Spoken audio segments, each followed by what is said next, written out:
Assalamualaikum warahmatullahi wabarakatuh. Yang terhormat dosen Ekonomi Syariah Bapak Rizal Jailani SEME, dan yang kami hormati teman-teman kelas akuntansi. Puji dan syukur kehadirat Allah Subhanahu wa Ta'ala yang telah memberikan nikmat yang sangat luar biasa untuk kita semua. Tidak lupa juga salawat beserta salam kepada Nabi besar Muhammad Sallallahu Alaihi Wasallam. Pada video ini saya Dian Pahira Kapsyah yang berperan sebagai moderator. Kelompok 1 akan menyampaikan materi bab 1 yang berjudul Landscape Ekonomi Syariah. Sebelumnya izinkan kelompok saya untuk memperkenalkan dirinya masing-masing. Perkenalkan, saya Aida Nita Tulisa dengan NIM 03200 Nama saya Lisa Putri Ardiansyah dengan nomor induk mahasiswa 032 Kenalkan, nama saya Andi Siti Nurgana, NIM saya 03213. Kenalkan, nama saya Gina Rahmania dengan NIM 03200015. Adapun rangkaian acaranya diantaranya yaitu pembukaan, penyampaian materi, kesimpulan, dan penutup.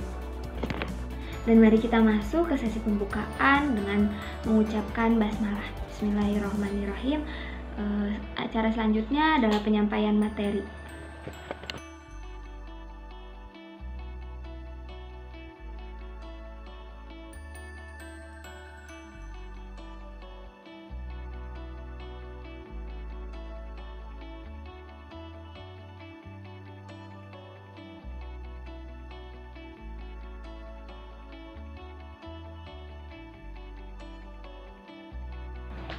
Landscape Ekonomi Syariah Indonesia. Fokus utama implementasi pengembangan ekonomi syariah adalah sektor terutama yang berpotensi dalam meningkatkan pertumbuhan ekonomi secara nasional. Secara lebih spesifik yang dipilih adalah sektor produksi dan jasa, terutama yang sudah menerapkan label halal sebagai diferensiasi dari produk lain. Pengertian ekonomi syariah. Ekonomi syariah dalam besar plan ini diartikan sebagai sistem ekonomi yang berlandaskan prinsip-prinsip Islam. Cakupannya adalah seluruh sektor perekonomian yang ada, baik keuangan maupun sektor real.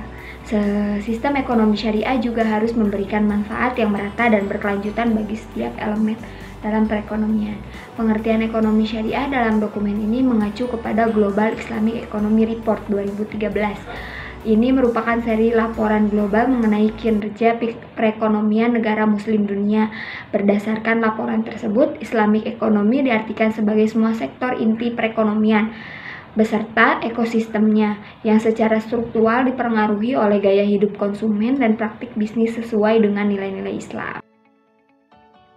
Ruang lingkup ekonomi syariah. Berdasarkan berbagai definisi di atas, dapat disimpulkan bahwa cakupan ekonomi syariah sangat luas. Apapun aktivitas ekonomi yang berlandaskan Al-Quran dan Sunnah, serta yang dilakukan oleh umat Islam secara benar dan konferensif merupakan aktivitas ekonomi syariah. Aspeknya bisa dikembangkan meliputi keuangan, filantropi, dan sektoril secara luas. Karakteristik utamanya adalah bebas dari elemen riba, ketidakpastian atau gahar, dan judi atau masyir. Dengan kata lain, ini adalah ekonomi yang halal. Dengan definisi konferensif ini, cakupan pembahasan rencana induk atau peta jalan pengembangan ekonomi syariah meliputi seluruh sektor perekonomian yang dikategorikan halal dan pastinya sesuai dengan tujuan syariah.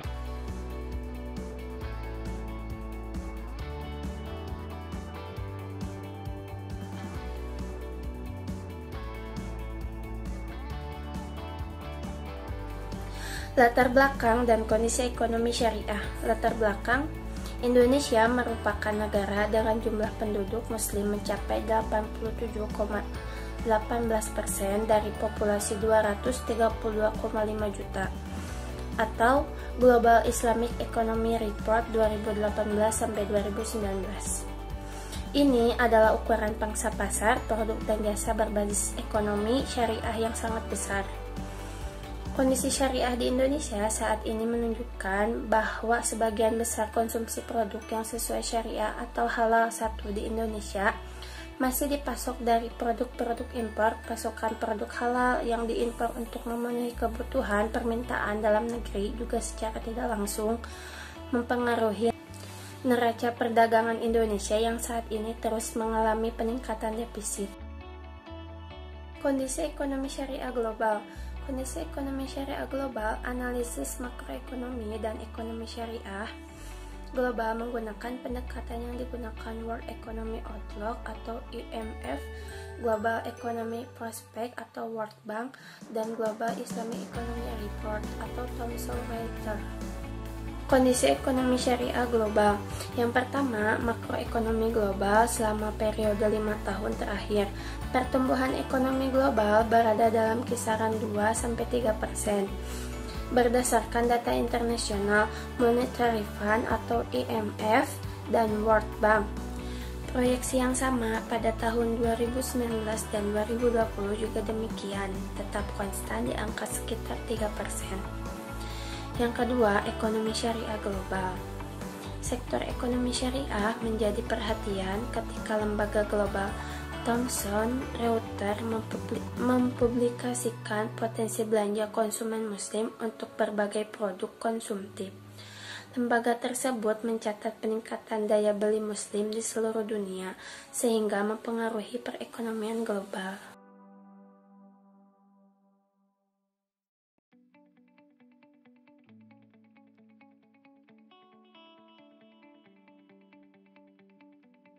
Sejak akhir tahun 2000-an, industri ekonomi syariah global difokuskan pada sektor-sektor konsumtif atau berdaya saing tinggi, yaitu makanan, gaya hidup, pariwisata, dan sektor keuangan. Pada tahun 2021, consumer spending masyarakat muslim untuk sektor makanan dan gaya hidup diproyeksikan akan mencapai 3 miliar US dollar. Sementara aset perbankan syariah diproyeksikan akan mencapai angka 3,5 miliar US dollar.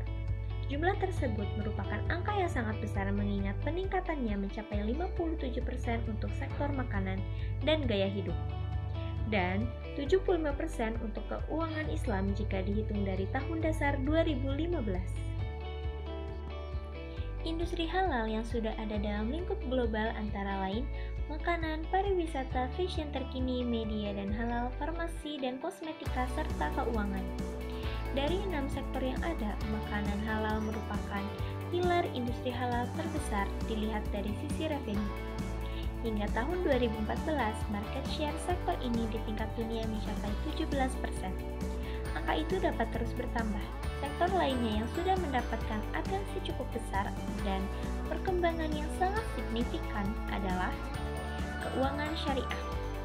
Walau dari sisi market share global berdasarkan aset, perbankan syariah masih 0,9% dibandingkan perbankan global. Laju pertumbuhan majemuk tahunan terhadap asetnya diproyeksikan meningkat sebesar 11% setiap tahun. Sementara itu, 4 sektor gaya hidup halal lainnya juga memiliki potensi yang cukup besar, yaitu sektor pariwisata mencapai 8,2%, sektor fashion mencapai 6-9%, sektor media rekreasi mencapai 6-9%, dan sektor farmasi kosmetik mencapai 6-9%. Dalam State of the Global Islamic Economy Report 2018-2019, di antara 15 negara besar yang disurvei untuk mengukur total pencapaian perkembangan ekonomi syariah secara global, Malaysia menduduki peringkat pertama untuk hampir semua indikator atau sektor dengan skor 127. Sedangkan Indonesia berada pada posisi ke-10. Secara keseluruhan, peringkat Indonesia naik dari tahun lalu yang hanya menempati posisi ke-11. Namun, secara sektoral, Uni Emirat Arab menduduki posisi teratas untuk hampir semua klaster, kecuali keuangan Islam. Sementara, Indonesia berada di peringkat yang berbeda untuk masing-masing klaster. Peringkat tertinggi diduduki oleh fashion pada urutan kedua, atau naik tajam dari sebelumnya pada peringkat ke-10 dalam laporan tahun lalu. Kemudian diikuti oleh pariwisata halal yang menduduki peringkat keempat. Ini merupakan posisi yang sama diperoleh tahun sebelumnya. Kemudian, keuangan Islam berada pada posisi ke-10, sementara sektor lain tidak masuk dalam peringkat 10 besar yang dikeluarkan oleh GIEE. Secara global, konsumen muslim terus menjadi kelompok yang tumbuh paling cepat di dunia. Perbandingannya adalah 1 dari 4 orang di seluruh dunia adalah seorang muslim. Pada 2050, total penduduk bumi yang memeluk Islam diprediksi menjadi 2,8 miliar jiwa atau sekitar sepertiga penduduk dunia. Meski mayoritas konsumen muslim belum sepenuhnya mengonsumsi produk halal, namun kesadaran keagamaan mereka semakin tinggi. Kemudian, akses informasi mengenai tren halal dari banyak negara semakin mudah. Biasanya mereka mendapatkan kabar komoditas ramah muslim dari Uni Emirat Arab, Malaysia, dan Indonesia. Di semua negara itu, label halal menjadi keharusan dan penanda suatu produk ramah muslim.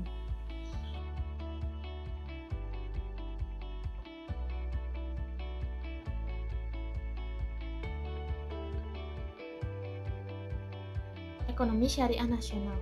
Bagi Indonesia, halal adalah potensi ekonomi yang belum secara maksimal dimanfaatkan. Meski begitu, berbagai langkah sudah diambil oleh pemerintah dan semua pemangku kepentingan. Seperti disampaikan oleh Gubernur Bank Indonesia dalam pembukaan konferensi Gaya Hidup Halal yang diselenggarakan oleh Bank Indonesia dan Indonesia Halal Lifestyle Center. Konferensi ini merupakan bagian dari rangkaian kegiatan menuju pertemuan tahunan IMF World Bank 2018 dan Indonesia Syariah Economic Festival 2018. Dalam pengembangan ekonomi dan keuangan syariah, khususnya sektor industri halal, Bank Indonesia bersama dengan pemerintah dan institusi terkait berpegang pada prinsip 4C, yaitu 1. Komitmen yang kuat dari pihak-pihak terkait, 2. Program yang konkret sehingga mudah untuk diimplementasikan, 3. Sinergitas antara lembaga dan pihak terkait, 4. Edukasi yang dilakukan secara intens mengenai nilai lebih dari gaya hidup halal. Sebagai bagian dari strategi membangun ekosistem rantai nilai halal tersebut, BI telah melaksanakan berbagai program pengembangan ekonomi syariah di sektor pertanian, makanan dan minuman, fashion, pariwisata, dan energi terbarukan. Dalam pelaksanaannya, BI membantu pemberdayaan ekonomi 134 pesantren di 31 wilayah Indonesia, di ekonomi regional, dan potensi pengembangan ekonomi syariah. Pertumbuhan ekonomi saat ini menjadi tolak ukur dalam pencapaian pembangunan ekonomi nasional maupun daerah. Pertumbuhan ekonomi daerah di Indonesia tercermin dalam angka pada produk domestik regional bruto atau PDRB dan laju pertumbuhan PDRB.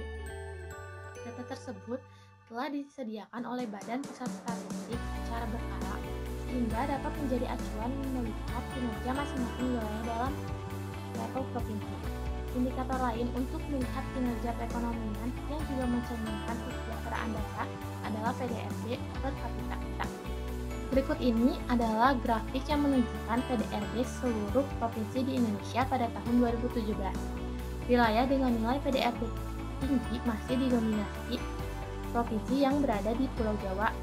PDRB paling tinggi disumbangkan oleh Provinsi DKI Jakarta dengan nilai 2.410 triliun rupiah. Posisi kedua dan ketiga masing-masing disumbang oleh Provinsi Jawa Timur dan Provinsi Jawa Barat dengan nilai 2019 triliun rupiah dan 1.786 triliun rupiah.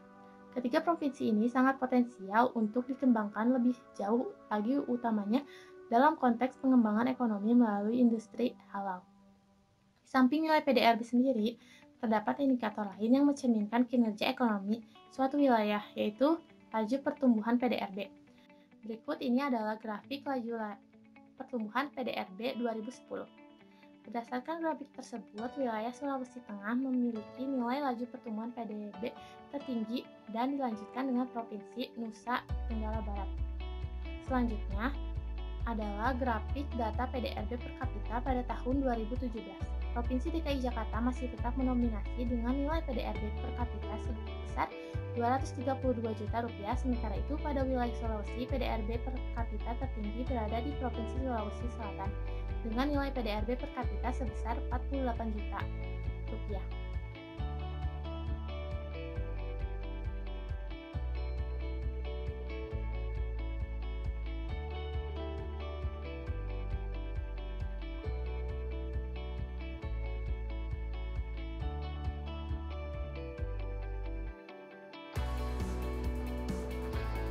Provinsi di Indonesia yang menjalankan syariat Islam.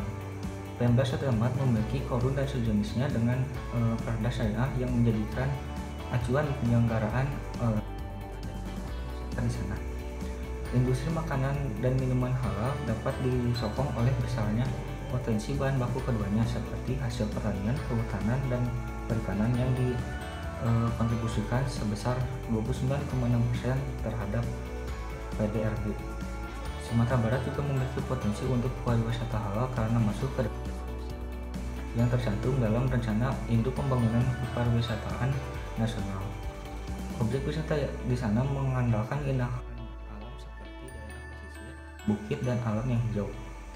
Peluang pengembangan industri halal di Sumatera Barat sangat besar, 98% penduduknya adalah muslim.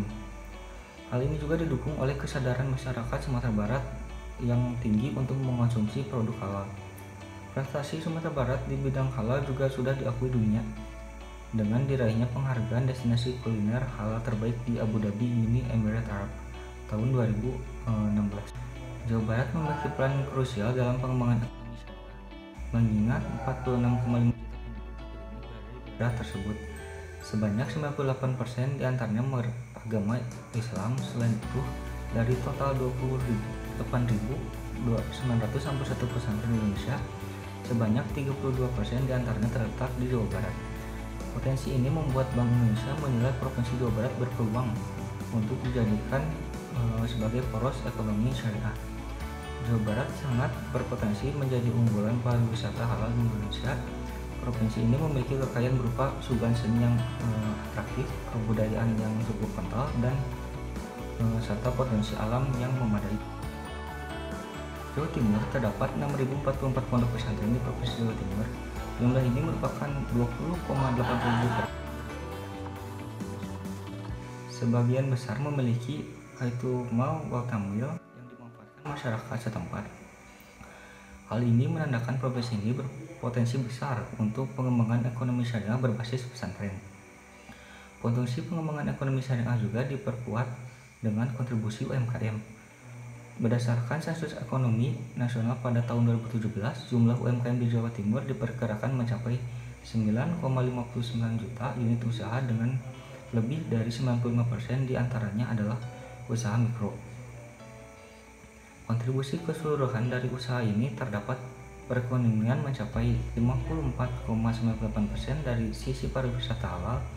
Jawa Timur juga menjadi destinasi wisata halal yang ditetapkan oleh Kementerian Pariwisata. Yogyakarta dari sisi keuangan, pembiayaan syariah di Yogyakarta memiliki kontribusi penyaluran pembiayaan sekitar 1,18% dari total penyaluran pembiayaan syariah secara nasional per September 2018. Meskipun kontribusi ini relatif kecil, namun tingkat pertumbuhan pembiayaan di sana relatif tinggi. Pada tahun 2015, pembiayaan syariah tumbuh hingga 8% karena banyak UMKM yang mengambil porsi dominan dalam komposisi penyaluran pembiayaan perbankan syariah. Memiliki potensi besar untuk berkontribusi pada wisata halal Indonesia. Menurut data Kementerian Pariwisata 2018, Jakarta merupakan salah satu dari 10 provinsi yang ditetapkan sebagai 10 destinasi wisata halal di Indonesia. Provinsi Nusa Tenggara Barat mendapat penghargaan World Halal Travel Award tahun 2015 dalam kategori World Best Halal Tourist Destination dan World Best Halal Honeymoon Destination. Hal tersebut menjadi keunggulan komparatif bagi Provinsi NTB dalam pengembangan sektor pariwisata halal. Potensi pengembangan industri halal Provinsi NTB juga didukung oleh sektor UMKM pemerintah Provinsi NTB. Pemerintah Provinsi NTB sedang mengembangkan kawasan ekonomi khusus Mandalika. Di sana terdapat sekitar 300 UKM yang difasilitasi oleh usaha guna mendukung perkembangan pariwisata.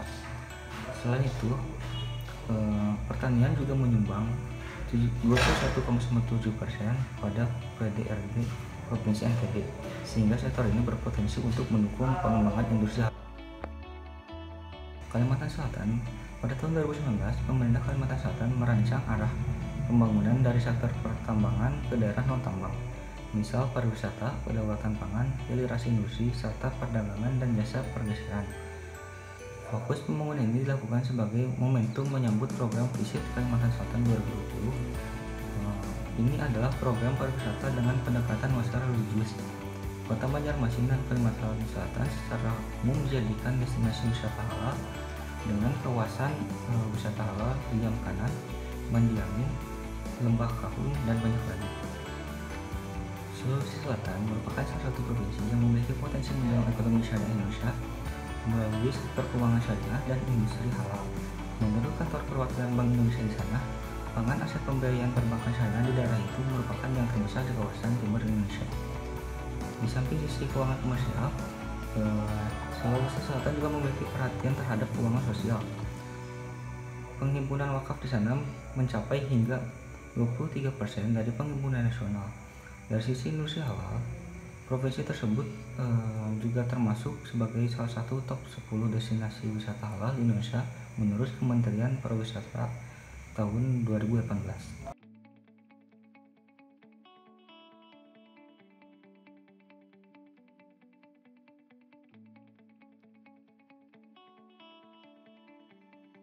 Saya akan menjelaskan tentang pemetaan pemangku kepentingan ekonomi syariah. Berdasarkan identifikasi para pemangku kebijakan ekonomi syariah Indonesia, dilakukan berdasarkan kategori kementerian dan lembaga yang menjadi pemangku kepentingan KNKS, kementerian, dan lembaga lainnya, seperti Kemenko Perekonomian, Bank Indonesia, OJK, LPS, Kementerian Keuangan, Kementerian BUMN, Kementerian Koperasi dan UMKM, dan Majelis Ulama Indonesia. Selanjutnya ada kategori K atau L dan lainnya. Pada kategori ini, instansi berperan sebagai regulator saja, seperti Kementerian Pendidikan dan Kebudayaan. Industri yang didukungnya adalah sumber daya manusia dan riset pengembangan. Ada juga Kementerian ESDM yang hanya mendukung industri pada energi terbarukan saja. Juga industri Kementerian Ristek-Dikti, Badan Penyelenggara Jaminan Produk Halal, Badan Pengelola Keuangan Haji, Kementerian Pendidikan dan Kebudayaan, Kementerian Perdagangan, Kementerian Perindustrian, Badan Pertahanan Nasional, Kementerian Pariwisata, dan Kementerian Pertanian. Instansi pada kategori K dan L lainnya juga diantaranya yaitu Kementerian Desa, Pembangunan Daerah Tertinggal dan Transmigrasi, Badan Amil Zakat Nasional, Badan Wakaf Indonesia, Badan Pengawasan Obat dan Makanan, Kementerian Komunikasi dan Informasi, Badan Ekonomi Kreatif. Selanjutnya ada kategori asosiasi atau organisasi masyarakat. Pada kategori ini hanya berperan sebagai organisasi masyarakat, seperti NU dan Muhammadiyah yang mendukung sumber daya manusia. Ada pula asosiasi industri dan komunitas yang mendukung industri makanan halal, pariwisata halal, mode fashion, obat dan kosmetik halal, media dan rekreasi halal, UMKM dan ekonomi digital, serta energi terbarukan, keuangan syariah, ZISWAP, sumber daya manusia, dan riset pengembangan. Materi selanjutnya adalah metode penyusunan Master Plan Ekonomi Syariah. Master Plan Ekonomi Syariah ini bertumpu pada pengumpulan data dan informasi melalui berbagai diskusi, wawancara, dan lain-lain.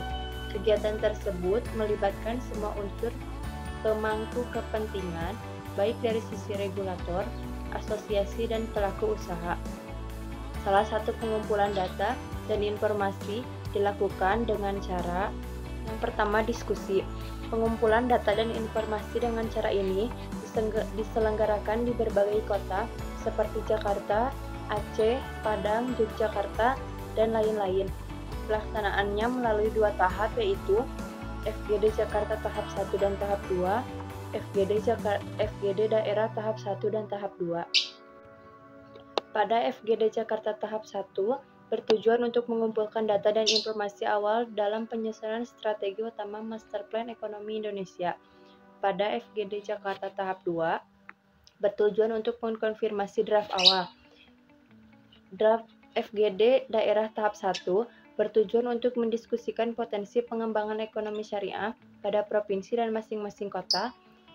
Yang selanjutnya, FGD daerah tahap 2 yaitu bertujuan untuk memperoleh tanggapan dan masukan para pemangku kepentingan ekonomi syariah.